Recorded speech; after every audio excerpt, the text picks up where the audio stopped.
Hello everybody, I'm Matt. I'm Sonja. And welcome to yet another episode of our Life and Podcast, the autobiographical podcast in which me and my wife retell some of our life stories, and hopefully you guys can find something to relate to. Sonja, how are you doing? I know you injured yourself. Yeah, I bent my thumbnail really backwards, and it was like halfway and it hurt a lot. Almost made me want to vomit. But yeah, I'm great, other than that. So, obviously, get a few things out of the way. The same usual, like, comment, subscribe, share. I do believe we are finally turning a corner in terms of how things sound and how we record and produce these episodes. And I want you guys to stay tuned. Maybe some ideas that are coming up in the future that might make things a little different. And we have a lot of cool ideas that I hope you'll tune in for. But this week, we have a story that a lot of my fellow parents might be interested in, and that is the down and dirty about how we... The down dirty? Yeah. About how we made a child, if you know what I mean. No, okay. No, this week we're talking about what was basically a struggle to... It's basically the story of how we conceived our son, the struggles leading up to it, and... Basically the whole story. I have a lot here. Yes, this is going to be mostly Sonja's tale to tell in a lot of ways. But I will be here, obviously. Well, I was the one that carried the thing, you know? It was growing inside of me, you know? But anyway, without further ado, because we do have a lot to get through here, probably, Sonja, go ahead and take it away. Well, I'm just going to start off by, this one will probably be a longer podcast. I mean, please hold tight and listen, because I think it might change some people's mind. The other thing is, I might get emotional in some parts, so bear with me. Our story begins a year after we got married, because I was like, you know what? I don't want to have, after we got married, I was like, I don't want to start a family too soon. I was like, I want to wait, see what things go. But, like, when you're working in retail or just, like, you're going to see a lot of families, and just basically my womb is like, hey, see that? I can be yours. I'm like, you know what? Yeah. So, we were married for about a year in 2015, and I just turned 23, and I was like, hey, Matt, you know, we've been kind of talking about having a baby. Do you want to, try? It's like, yeah, let's do it. We were both ready, and then I think, what do you think? Were you ready before I said that, or were you nervous? No, I was ready to have a kid for a while, I guess, because I had spent a lot of time around some of my nephews, one of my nephews, one of my nieces. I babysat a lot, and I was with them for the first few years of their life, pretty much. Yeah. I wouldn't say every day, but it was a good constant around that time. I was also watching my second cousin, too. And I believed I was ready for it as it was, and obviously I think we loved each other, and I knew our kid would be coming into a good home, even if we do have our normal issues everybody has, money and whatnot, but I still thought it was a... Yeah, but at that time I was... Sorry for cutting you off again. At that time I was making, like, decent money. Yeah, so all the ingredients were in place, and I think the time was right. So, no, to answer your question, no. No, what? Like, you weren't... I wasn't that nervous about the idea of having a kid. And obviously I wasn't nervous about the process of making the child. Oh, shut up. But yeah, I was ready. Well, okay then. So, for the next, I'm just going to say, 2 years of a lot of lovemaking, if you know what I mean. I'm sorry. Okay, we'll keep off the dirty jokes now. Nobody needs those images in their head. Well, no, but, I mean, people aren't dumb. They know what's going to happen, but... The last thing people want to see before they go to bed at night is my ass in their head. Okay, you didn't have to say that, alright? My big, lumpy ass going up and down. Okay, so yeah, I'm not gonna, like, go into detail. Obviously, we were trying for 2 years, and the more that we tried and stuff, like, there was times, like, I stopped I mean, yeah, I got in my head and I was thinking about it for, like, the first, like, few months.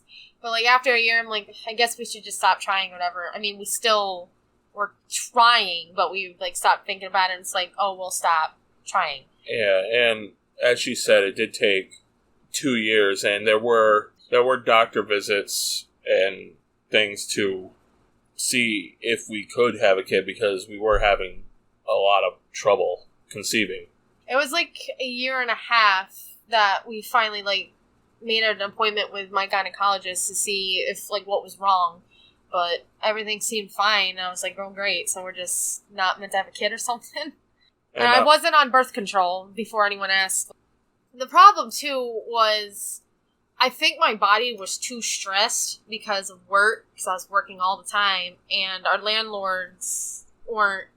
They were being a problem, too, because our rent kept going up, and they kept changing rules and shit like that. And I was in a low.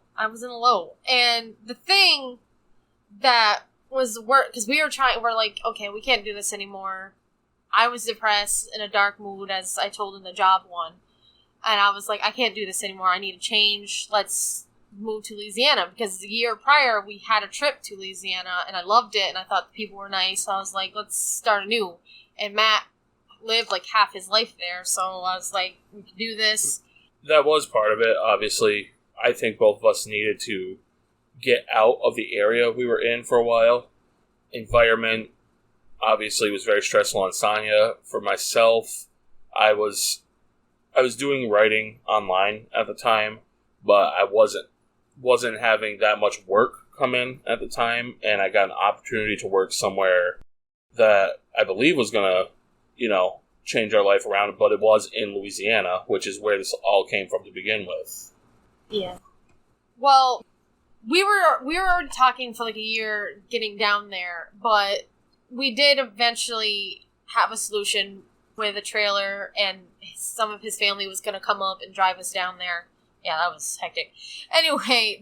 The story of Louisiana itself, process of moving, whatever, that is a story best told another time, because that's its own thing. Well, I was just going to mention one more thing before that, was the nail for the coffin to really get the hell out of our apartment was a neighbor of ours that lived right next door called the cops on me because she thought I called her a bitch from my window. Okay. Meanwhile, I was at work from 8:30 to 6 at night. When the cop came, I was home for literally 10 minutes. So, yeah, we had mentioned this actually in a previous podcast, I believe. We didn't go into details about it. We didn't go into detail because I was thinking of maybe leaving that, but seeing that we've already talked... That was the main reason why we moved. Yeah, see that we already talked about it. Sonja had mentioned this person that was living near us at our apartment. I guess she kind of had maybe some mental issues, and she had actually called the cops before about different things unrelated to us. Well, she did have mental issues because she had that dog. Yeah, she had the... helper dog. Therapy dog, yeah. Yeah, whatever you call those. Sympathy? I can't... But the incident that she said Sonja was yelling at her or calling her names from our window, Sonja wasn't home at all, pretty much until the cops showed up. Which is what I said. And the cops even said there, even though they probably shouldn't have, how they get calls from her a lot about different things, yada yada. The problem was, and again, like Sonja was saying, the last nail in the coffin was that the landlord, or whatever you want to call him, for this apartment, gave us a lease violation because of the police being called.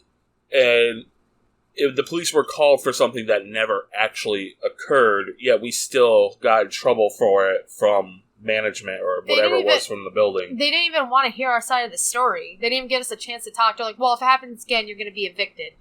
For what? Like, you don't even know what happened. You're just going her against us, and they... It wasn't even her against us, because I don't think they talked to the other person, the person that made the call. I think all they did was hear cops came to this place, and that was all they heard. That's all they had to hear, apparently.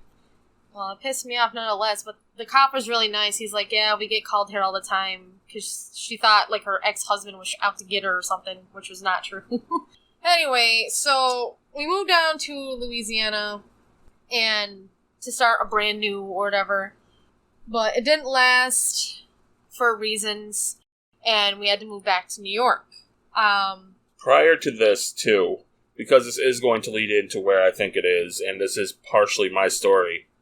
As I said before, we went to our doctors about, our various issues conceiving, and I saw a doctor in Louisiana while I was there, and this person basically told me that they wanted to put me on a steroid to try to increase my testosterone or something like that. I forgot about that. Which, yeah, you forgot about it because I think my literal stubbornness, just from hearing the guy say my testosterone was low and that they wanted to give me a steroid, I was, in my head, even when he said that, I'm like, oh, I'll fucking show you. I'm low testosterone, I'm more manly than you. Okay. It was just like a mental thing, and honestly, I think that partially worked. Well, spoiler alert. After we got home about a week after my birthday, and I saw my sisters and stuff for the first time in a while, because we were down there in Louisiana about 4 months, and they're like, oh, did you get pregnant? Or you might be pregnant, because I was starting to feel symptoms, like it was getting late for my period. I was like, I could be. I'm like, I kind of feel it, but I've had times before we started trying, pregnancy scares, basically is what I'm trying to say. So I didn't want to get my hopes up, because I'm like, I've had this before, I felt pregnant before, but it always was negative. So it was around New Year's Eve, and we decided to get pregnancy tests. I got $2 Dollar Tree ones. Yeah, they work. Okay, ladies, they work. And a name brand one or whatever. And I took 2 New Year's Eve, and they were both positive. And I kind of went in my room, and I was like, hey, Matt, I think they're positive. And he's like, what? And I showed him, and he started crying, and I started crying. I was like, oh my God. And we hugged each other and stuff, because we've been wanting it so much. And I went out to the kitchen when my mom got home from work, and I kind of put the test beside her so she could glimpse it. She's like, oh my God. And she jumped up and hugged me, and it was great time. I took the third one the next morning on New Year's Day, but yeah. So we set up a doctor's appointment, and they declared my pregnancy, obviously. And I think they set up an ultrasound the next week after that. And we got a picture of him. We kept calling him our gummy bear because he was so little. I was like, oh my God. It was my favorite picture. And about, fast forward a little bit, at 11 weeks, we heard his heartbeat, which almost made me cry. I got a little emotional, admittedly, at that part, too, where we heard his heartbeat, because we had a lot of bad luck leading up to this point, and I'm used to bad luck, and I just for once didn't want something bad to happen here. And what made me emotional was the doctor. The first one came in, and granted, this isn't something that's unheard of, but the first one, nurse or somebody came in. They tried getting his heartbeat, and they couldn't find it, and that got me very anxious, very nervous, and I was, I guess, keyed up at this point. And then the next person came in, and pretty much without any issue, they found his heartbeat. And it just made me, all that tension and everything, released. And I think I'd start crying as we left, or maybe even there. I think the problem was, the nurse could not find it for some reason, but my doctor, when he did it, he found it, immediately. I'm like, was she not looking in the right spot, or what? I guess, from what I've heard, that's just something that happens more often than not, even though they can have trouble finding it at first. So. Yeah, but I think it's funny, she was trying for 10 or 15 minutes. He comes in, puts it on my stomach, and immediately finds it. I'm like, okay, all right. But after I found out I was pregnant, I got a job 3 weeks after, and I worked at a kitchen. But when I first got hired and was getting my uniform and stuff, I told one of the assistant managers I was pregnant. Well, apparently she didn't tell anybody, and because when I was 3 months, my big boss was like, oh, I didn't know you were pregnant. I was like, I told so-and-so and this person, why didn't they tell you? But I mean, whatever. Eventually it would have became pretty apparent that you were pregnant, but... Well, some people knew, like, right before I started showing, people were like, "Are you pregnant?" I was like, "Why, am I fat?" They're like, "Oh, no, I didn't want to ask." I'm like, "Yeah, I'm pregnant." Like, I thought so, because, I mean, you could tell because I was showing in my, like, uterus, not, like, a big fat girl. But if people ask me that, I always joke, like, "Why, am I fat? Do I look fat?" But the thing that got me is we could take, like, a couple drink breaks because we work in a hot kitchen. We're going to need to stay hydrated and stuff. And we couldn't keep cups of drinks behind the kitchen. Like, there was, like, tables. Well, they were on warmers. Like, let's say if you go to a buffet, that's kind of what it was. So we couldn't really put our cup near there. So we'd get breaks of drinks. And I'm not doing it. Anyway... I would sit, they had, like, these little benches out where, I guess, the salad bar was, which was, like, out towards the dining area, and I would sit down for, like, 3 to 5 minutes just to take a drink and to, like, get off my feet, because, you know, I was pregnant. Well, there were some of the girls, like, the supervisors there, they got pissed, they're like, "Why is she sitting to drink?" They never said anything to me. I don't know if they complained to other people, because I never got in trouble for it. But I think it's because they didn't realize I was pregnant. Because when I started doing it a little bit more towards, like, getting bigger, no one said anything. They're like, "Oh, look at you, sitting down," and everything. Like, I don't know, they were nice about it. So I was like, why the hell are you having a fit just because I sat down for 3 minutes? Calm down. Like, I was one of the harder workers there.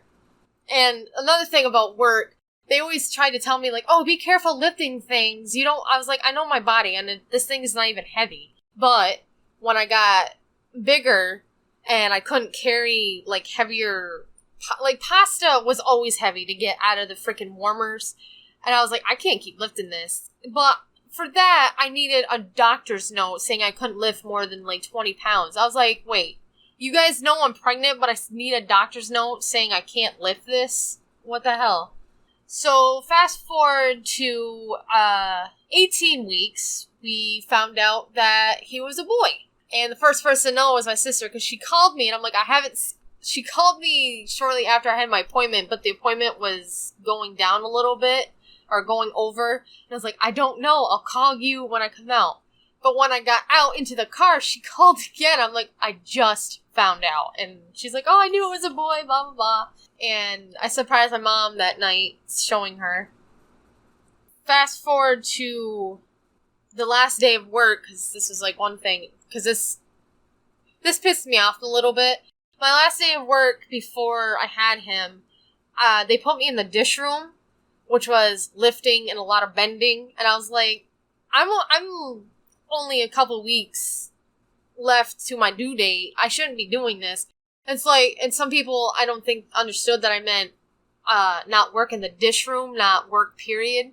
They're like, "Well, back in the day, I worked until I was gonna have the kid." I was like, "Well, good for you." But these people were cliquey and kind of assholes anyway. But no, this is like last time with the jobs. People always talked about these people, though, because they can only have a couple best friends or only have, like, be nice to a couple people. Anyway, this other girl's like, "Oh, don't listen to them." She's like, when I was pregnant, I only worked for until I was like 6 months, and I took the rest off. But it had nothing to do with work. It was just dish room because I had a big belly. I shouldn't be lifting or bending, but whatever. My pregnancy was pretty good until the end of third trimester, when I developed gestational diabetes. The good thing is I didn't have to take a pill. I maintained it with my diet, basically cutting out sugar, carbs, all that good stuff. But the thing is, I wasn't eating unhealthy to begin with, but I guess I was just unlucky and got it anyway. So I had to prick my finger every time I ate 4 times a day. But maybe it happened because I was always worried about him. Because, like Matt said, we were just waiting for the bad lucks, thinking, "Oh, something bad's gonna happen, something bad's gonna happen." Well, I don't know if that caused that, would it? I don't know. I don't really know why I got it. I was a little overweight, but they told me I was fine. So, I don't know. Just bad luck. I think it's just genetics, and diabetes is on your side somewhat, and I know it's on diabetes, not gestational diabetes. Yes, but you're more likely to get gestational diabetes if you have that in your family history. So. Oh, my sister didn't get it. But, so that was the bad stuff for the pregnancy. But the best thing was sitting in bed and watching him move. It was like an alien. Matt thought it was pretty cool too. But when he first started kicking, when Matt put his hand on my belly, he would stop. He didn't like Daddy. And as soon as he lifted his hand, he kicked again. But that changed since, like, when we were cuddling and stuff like that, he began to kick his dad. And the other thing that pissed me off about my pregnancy was there was a couple of my doctors and some other people in my family and friends, all that, they're like, oh, you're going to have a big boy. You're going to have a big boy. And I'm like, excuse you? Well, okay, so now I gotta mention why they said that. Because they're assholes?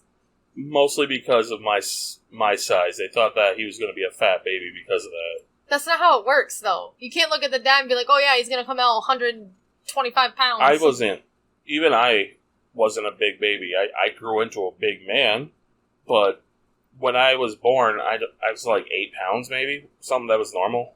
I definitely wasn't big. I wasn't either. I was like 6'3". So, yeah, the argument made no sense. The only argument that could have made sense for him being a big baby was gestational diabetes, because you do sometimes have a larger child with that. Yeah, but that's not what they're basing it on. They're basing it on you. No, they weren't basing it on that because they didn't know anything about that until... Well, that's what pissed me off. Like, one of the last ultrasounds I did, they're like, oh, she's measuring kind of big. But the problem... Well, I'll get to that later, but I don't know. I don't think the sonogram was very accurate. And my doctor's like, oh yeah, you're probably gonna have a big baby. But it's okay, you're tall, you can do it, you can handle it. I'm like, being tall has nothing to do with it. Can he come through my vagina?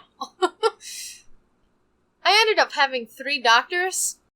Because when I was like 6 months, I think, around there, my original doctor had to have surgery. So he was out for a while, for like 6 weeks, I think. So I basically had the other doctor that was in the same building. But when I I was delivered by a completely other doctor I never even met. Great, fun. We'll get to that later. But the thing is, I kind of got stuck with a doctor because the choice I had was booked solid for like the whole month of August. Yeah, so I finally get pregnant and a bunch of people are due in August. I was like, great. Am I going to have the baby on the floor? That didn't happen. So that was basically my pregnancy. It was pretty good until, like I said, towards the end of it when I had to like poke my finger and watch what I ate, which wasn't that big of a deal, but it's like everything has sugar in it. So, do you have anything to add before I get into the birth? Not really. The only thing is, obviously, during this time, we were living with her mother when we came back temporarily. But I know during this time, I was working at a hotel, which I will get into something with that real quick, because it does involve this. But I was also looking for a place to move into, which was a big part of what I was doing during the whole pregnancy. That way we could find a place that was good enough for us to, at least for the time, have enough room for us and the baby. And I didn't obviously want to burden her mother or anything like that, so I really was pushing to get this done before the baby came. Yeah, right. My mom was excited for the baby.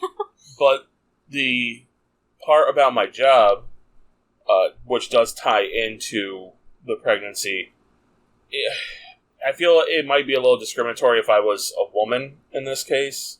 It probably would have been better. I don't know. But my boss didn't want me taking basically any time off. Anytime, like, Sonja had to go to the hospital a couple weeks beforehand because she had to be, I can't remember why. I have that written down, alright? I'll tell you. Okay, so one of the reasons Sonja had to go to the hospital was prior to the pregnancy. And I was staying with her then, and they threw a fit then, like, oh, when can I come back, etc. And then when she actually had the kid, they were giving me even more trouble. Because I was out for maybe a week, almost, 5 days. Well, the problem was, they knew I was close to my due date, so instead of, like, finding someone to cover, They just expected you to come, like, right back, or whenever they wanted you. Yeah, that was the problem, is they knew, because even if you weren't, like, a couple weeks early, whatever ended up happening, they would have had to find a replacement for me during those shifts that I would have had to be out regardless, and they just booked him up expecting, well, he'll be there. He'll still be there. Yeah, so they gave me a hell of a hard time for this, and fuck paternity leave at all. I didn't get any of that. They wanted me back to work as soon as possible, and they definitely let me know it, so. Assholes. Okay, so, yes, like he mentioned, you know, when you're getting closer and closer to the due date, your doctor's appointments become weekly, or like every other week, something like that. Well, one of my appointments, I mentioned that my feet and like legs were starting to itch, like real bad. Like it just happened like at night and stuff like that before I went to bed. So they ordered some like blood tests and stuff like that. Well, next day they got the results and said that my liver enzymes were high and had to go to the hospital. So it was like 8 o'clock in the morning, and we had to it was just me and him at home. Thank God he was home. So we had to pack up a couple things and just go to the hospital. I had to spend 2 days there, and they were basically keeping an eye on me with the monitor, stress testing, and all that stuff. And they're like, well, you seem fine, you seem good, we'll see you in a couple more days to follow up. I'm like, okay. So went home, basically slept because I didn't really sleep in the hospital, and I went to my appointment after the 2 days were up. Well, that appointment, they found protein in my urine and said that I was going to be induced the next day. I think I was around 37 or 38 weeks, and once like they induced me and stuff, they said I did develop preeclampsia. Great. And meanwhile, we were just moving into our new apartment, so we dropped like a couple things there, and we went to the hospital to get me induced. When I was in the hospital to get induced, we were in the waiting room for like an hour because for some reason everyone had to like have a problem or something because the waiting room was packed. The hospital was busy. I'm like, great! But once they got me into my room, they gave me one more ultrasound to make sure the baby was good and see how he was sitting and everything. Because I think a couple weeks before, he was already in position, so that wasn't a problem. But they, I don't know if anyone knows, but to induce you, they shove this cream tampon-looking thing up your hoo-ha to thin out your uterine wall to, like, make the process of labor happen. Well, when that thing upped me, I felt like I had to pee the whole night. No, I didn't. Every time I went to the bathroom, like, maybe a little pee came out, but nothing. I'm like, what the hell is happening? So I thought it was, like, gonna fall out of me, but it didn't. But it didn't work, so they had to start me on Pitocin. And Pitocin, in case anyone didn't know, is medicine that makes labor go faster, progress, and it makes contractions 100 times worse. Well, that whole day, it was from 7 or 8 o'clock that they put me on the Pitocin. The whole day, I didn't progress at all. I think I stayed at 1, maybe got to 2 centimeters. And it was 8 o'clock that night, and I was like, I'm so tired. I'm like, I haven't, like, because the day before I didn't really sleep. The night before I didn't sleep. And I was like, I'm so exhausted. So my nurse is like, tell your doctor that. Like, stick up for yourself and stuff like that. I'm like, oh, okay. So my doctor comes in, and I tell him, and he wasn't very surprised. He's like, well, we gotta get that baby out of there as soon as possible, and blah, blah, blah. And I'm like, I know that, but how do you expect me to push and all that if I'm exhausted? He's like, all right. So he's like, he ordered the nurse to shut it off, and my nurse was like, I'm glad you stood up for yourself. It's like, yeah, but he's being a douche. Alright, the next morning, they started the Pitocin back up, and things were actually progressing, and I had really bad back labor, so they had me get an epidural, because they're like, don't be a hero, don't be a hero. I mean, I wanted it as natural as I could, but since I had to have Pitocin, that was shot out the window, and I think they gave me magnesium, no, not me, I don't know, it started with an M, but it was helped me not to have, like, a seizure and stuff like that. So I was like getting pumped by 3 things. But at 6 centimeters, my water broke. And it was the coolest, but weirdest sensation I've ever felt. Do you remember that? Yeah, I know. No, what did you hear? Or did you hear it? I don't think I heard it. You didn't hear it? I don't even know if I was in the room at that time. Yeah, you were. Wasn't I? You were. I think you were sitting on the couch. Anyway, my mom and my sister, my middle sister, was in the room along with Matt. And they could hear the pop noise. I heard it too, and I was like, what the hell? But, like, I felt it. It was weird. It was like not a balloon popping, but like maybe a bubble or something, because it was loud, but not too loud. I don't know, but it was weird. So, I got induced Wednesday night at like it was a Wednesday night, at about 7 o'clock, and I didn't have him until the morning of a Saturday. It was like 5 o'clock in the morning on a Saturday. So I was in labor for about 3 days. But at 10 centimeters, my nurse was like, oh, you can push. It might relieve some of the pain you're having. Because even though I had an epidural, you could feel everything. Basically what it did was ease my back labor, which felt like I was getting kicked and stabbed in the spine. So that's why I wanted it. But I asked Matt if he could see the head. Did you see the head? I did. It was weird looking. All I saw was like just a little like hairy patch, and I'm like, yeah, I'm pretty sure that's it. I know. I wish you would have shown me, because they do have mirrors in there. They're like, oh, look, but I didn't ask, and I don't think they thought to like, oh, here, you want to look? So after maybe like a half hour of like doing the push thing, as my nurse told me, they rolled in the table. My doctor got suited up. And I was holding my legs. Matt was holding one leg. My nurse was holding it. Well, like, we were all holding it. Like, I had my legs, like, I was kind of hugging them. And my knees were basically getting held by the nurse and Matt. And I was pushing, no real progress. And I saw the doctor have this white plastic contraption. I'm like, what the hell is that? And he's like, oh, this is going to help get the baby out, and they called it a vacuum. So I was like, oh, okay, so not forceps, I got the worst one. Yeah, and obviously this led to issues also. Yeah, we're getting to that.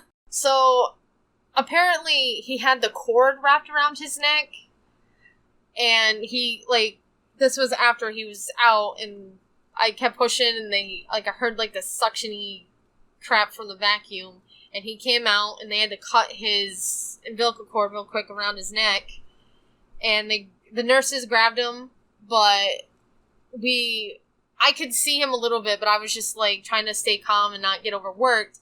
Matt, I guess, almost passed out. Okay, I gotta talk about this a bit, because the doctor, when they took Raiden out, and he came out of you or whatever from the vacuum, they thought I was going to faint because of all the mess that followed, including blood, I don't know, placenta, I didn't see it. Blood, placenta, whatever else that came out. But the reality was, I was actually, I wasn't faint, but I was worried because of him not having the cord wrapped around his neck and him not crying. They don't always cry when they first come to you, though. And that's what I was waiting for, but the doctor, for whatever reason, thought I was going to faint. I guess I must have looked like I was going to pass out. I think it's because you turned white and your eyes kind of got big, so they were just... Yeah, but it was the fact that they thought it was for something completely different. No, it was concern. Yeah. More than anything, not because I was grossed out by what I saw. Trust me, I've seen much worse shit on the internet. I honestly think they do that with, like, all dads because, like, it's not just a movie thing. They've had dads, like, faint and stuff. But the nurses got him. They took him to, like, the little table and was cleaning him up and checking on him and everything. And they were basically... They took the placenta out of me, which was a weird feeling. And they were stitching me up. And this whole pregnancy, I was basically a guinea pig. I mean, they asked me before, like, oh, is it okay for this student to come in? I'm like, of course. Like, how are they going to learn? Like, I didn't mind. But I did mind a little bit when the doctor was stitching me, because he was, like, showing her things, and I was just like, dude, just freaking stitch me up. But as that was going on, I finally heard his cry. Like I said, I was just trying to stay calm, mellow. I didn't want to get worked up, but I was in the back of my mind a little worried, because I'm like, why isn't he crying? But then I heard his first cry, and I was like, okay, so this weight was lifted off my chest.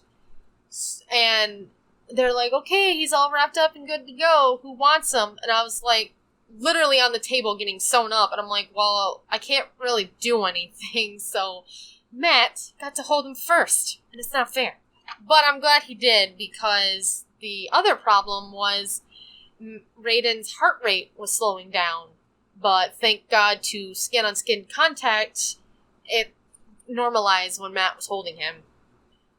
So going back to everyone calling him a fat baby and all that, he was normal. He was 7.1 ounces, well, 7.16 ounce or whatever, and 20 1/4 inches. Not huge, like everyone said. He was normal. And the thing that kind of upset me was the first day, I barely got to hold my son. Like, I had him in my stomach for 9 months, and I held him for maybe 10 minutes that day.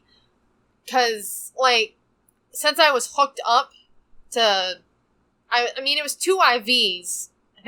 Was it in both arms?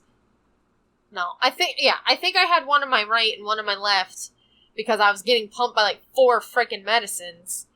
And one was, like, normal on my wrist, but the nurses kind of fucked up on the other one, so it was kind of, like, in my hand. And every time I bent a certain way, the frickin' thing would beep, like, beep, beep, beep. And I was like, I'm about to fucking rip this goddamn thing out of my hand so I can hold my son. Like, I was that pissed. But I wanted to breastfeed, and, like, I did the skin-on-skin contact thing. And I didn't write this down because I have notes in front of me, but my mouth was really dry, and I had dried blood caked in, like, on my teeth and stuff. I thought it was just my mouth being dry, but my sister's like, no, you got dry blood in your mouth. I'm like, what the fuck caused that? I didn't bite anything. I think it was just because it was so dry, it created blood or something. I don't know what the hell the scientific thing happened there. But, so I couldn't breastfeed because they were, like, telling me, well, he's got to eat, and you got to work up your strength, because I haven't eaten in, like, 4 days, because I couldn't.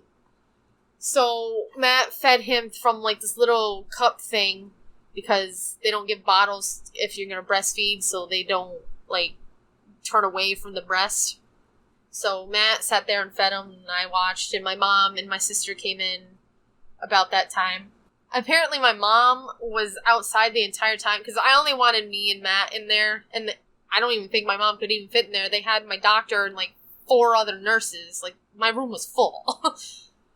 But apparently she was outside the whole night and went in her car, because it was August, so I don't know why she got cold. Apparently it was a cold night. But she went in her car and put the furnace on, the heater, and apparently fell asleep and felt bad. I was like, why do you feel bad that you fell asleep? I'm like, I'm surprised you even stayed here the whole night.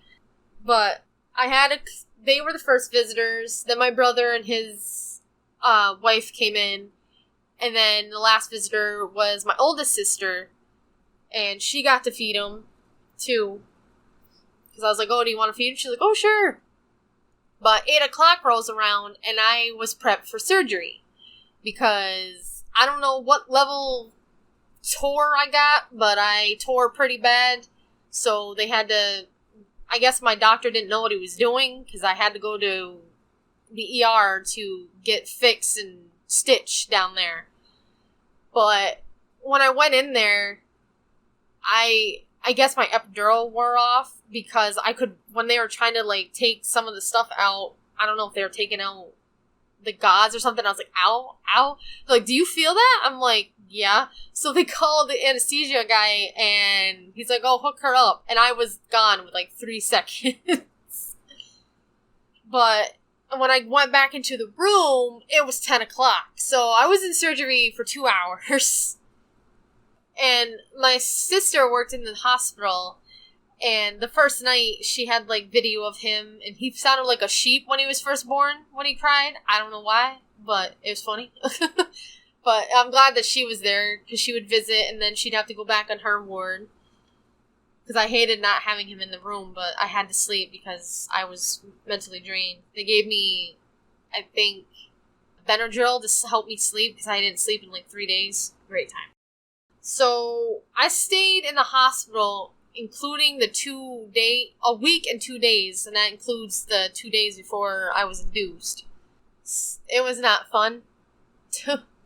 And the second or third day, I think it was the second day, Matt had to go to our new apartment and help move in.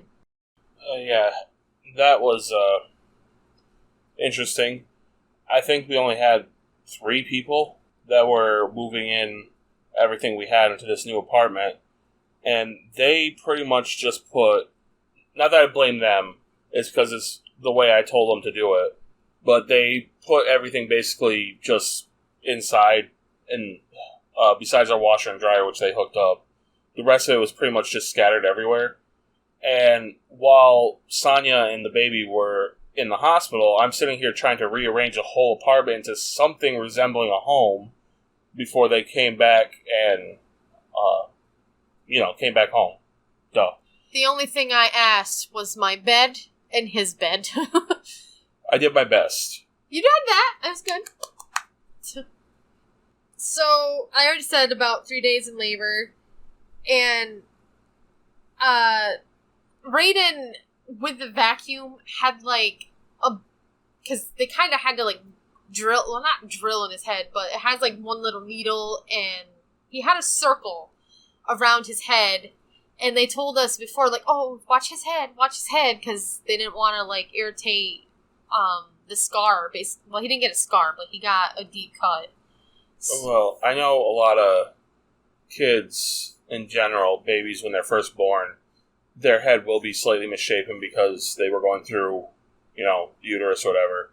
Yeah. But he had this cone sort of head, and where the vacuum took him out, there was a burn mark on him, is what it was. It wasn't a burn mark. That's what they said it was. It was like a vacuum burn, was what was on his scalp, which is why his scalp was so sensitive. It, like, scabbed and stuff. Yeah, a burn would probably do that, but I remember that circle being there for a while.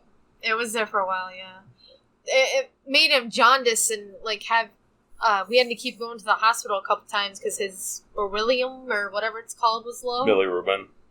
Is that what it's called? Yeah. Which sucked because they had to stab his foot, and the nurse goes, oh, he's really active, he felt that. I'm like, you just pricked his foot! Of course he's gonna feel it! Our baby's not supposed to feel? But I cried. I was like, oh my god, I'm sorry. Because it was so long, because they poked his foot, and she had to sit there and collect all of it in this little, like, tube, and it took, like, 15 minutes to get enough blood, and I was like, this is the worst. Worst? Okay, anyway. Don't worry about it. So, all the nurses basically said, look like death, but they didn't really say it, but they were like, oh, wow. Because, like, the third day, I was getting back to myself. I don't think the first day I ate. Maybe it was the first day. First or second day, that was when I actually got to eat, and I was sitting up in bed and looking good and stuff. Like, oh my god, you look so much better. I lost so much blood that I ended up needing a blood transfusion. Like, they had to hook me up and pumped me with, I think, 1 or 2 bags. I think it might have been 2 to get my blood levels normal. But I think the second day after I had him, second or third day, they got, like, cause I was just having problems. I'm like, I want to go to the bathroom by myself and stand up and walk. And my nurse was like, one of my nurses, because I had like 5 nurses, they are all awesome except for one, was like so surprised that I was getting up and walking around. I'm like, yeah, I don't want to be in this bed anymore. But I decided that I don't want another kid because of how traumatic this was. Like, if I lost even more blood, I probably would have been in worse shape, like had to get surgery, not just stitching, maybe something other seriousness.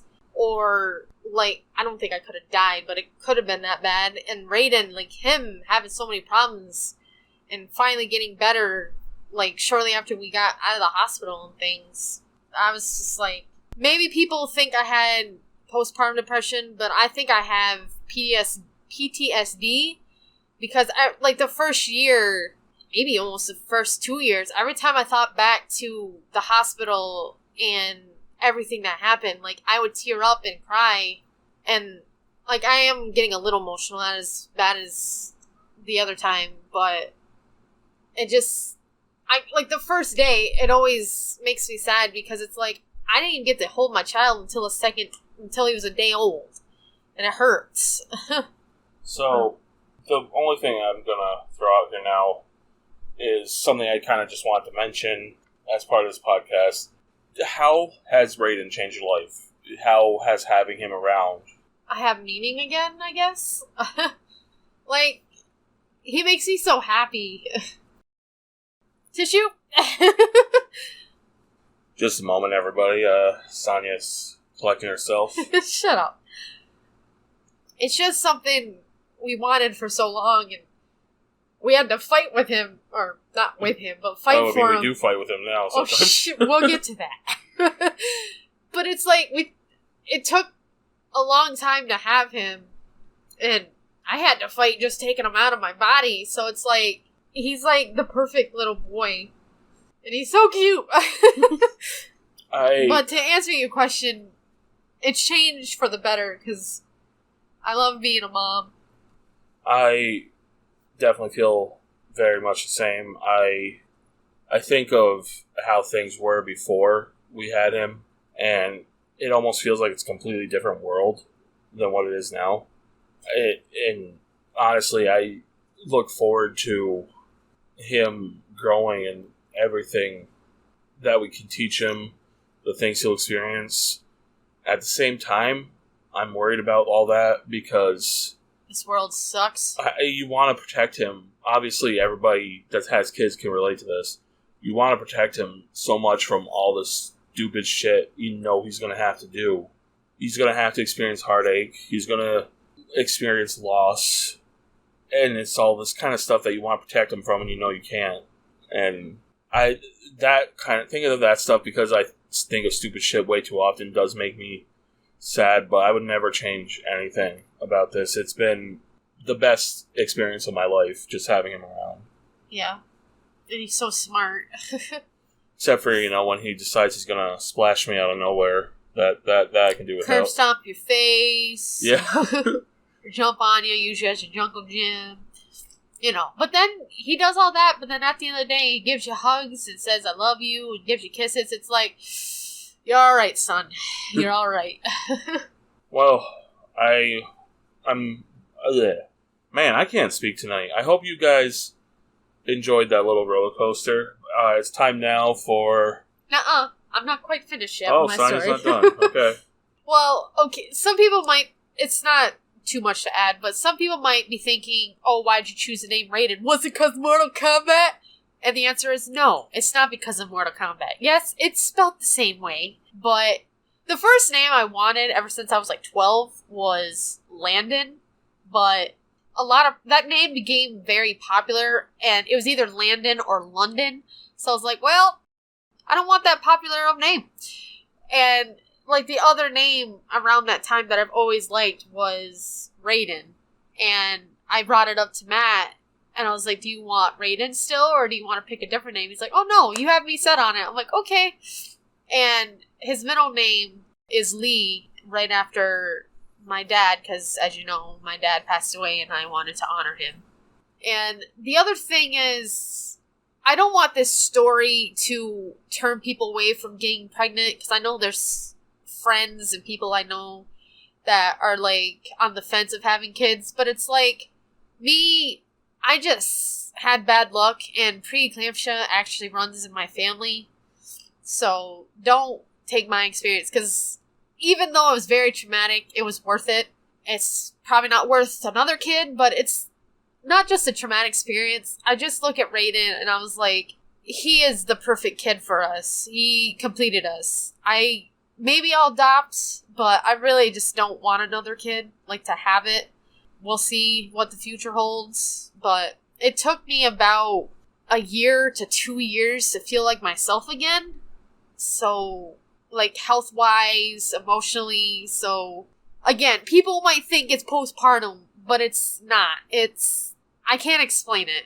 I know I do have a couple other moms that have felt the same thing, so... Well, like I was going to say, now it's time for something a little dumber, the question of the week, I guess. So, the one I pulled up here this time, what movie can you watch over and over without ever getting tired of? And I'm going to throw "and why" in there. Scott Pilgrim. Scott Pilgrim vs. World. And why? Well, why? Because I quote it all the time. I don't know. I think it's just the time it came out. Did it come out in 2010 or 2011? I believe 2010. Well, I was like a senior when I bought it because that was like my passing present. Because my parents, if you pass, we always got a present. I don't know. That's just what they did. I'd like to continue that because it's like, yeah, you did it. You passed the grade. But I just think it's funny. It's nerdy. Some people thought it was stupid, but to me, it's like I just thought it was funny. It's nerdy, and the thing where he says, "I'm in lesbians with you," I used to say to Matt before we said "I love you." So it's kind of like our movie together. For me, I mean, I'm boring. There are a few. You are not. There are a few movies I could put here. I'm going to go with The King of Kong. Is that the documentary about the Donkey Kong high score and all that? It's such over-the-top drama for something that's so insignificant. But at the time, also, I'm very into classic gaming, retro gaming, stuff from arcades, things like that. So it's a movie that I like to watch. But I will throw a couple other ones. There's also Ecstasy of Order, which is the one about Tetris. The Wrestler, which is not a documentary, but is a great movie. No, it's like film, kind of like a documentary, but he's playing a character. It's not really filmed like a documentary either. It's not. I thought it's about his life, whatever, regardless. It's similar. And Final Fantasy VII Advent Children, to an extent. It's not the best movie, but I have a lot of memory of it from when I was a kid, so... Well, I pick on you and call you a nerd, but I did like Advent Children, and The King of Kong is actually a good movie, like how it is. But anyway, thanks again for joining us for this long journey through our experience having our little guy. Again, like, comment, subscribe, all that good stuff. Share the video around. Next week, we are going to take a bit of a trip as we go overseas to Japan. And we will be discussing our experiences over in the land of the rising sun. And I hope that's going to be fun. The rising sun? Well, that's what it's called. One thing I'm going to add is just, like, please feel free for any questions about this podcast. Like, I think it's helping me talking about it, so go away. Yeah, and besides, I need better questions than the random shit I find online anyway. But anyway, thanks for thanks for listening, and have a great day. Bye.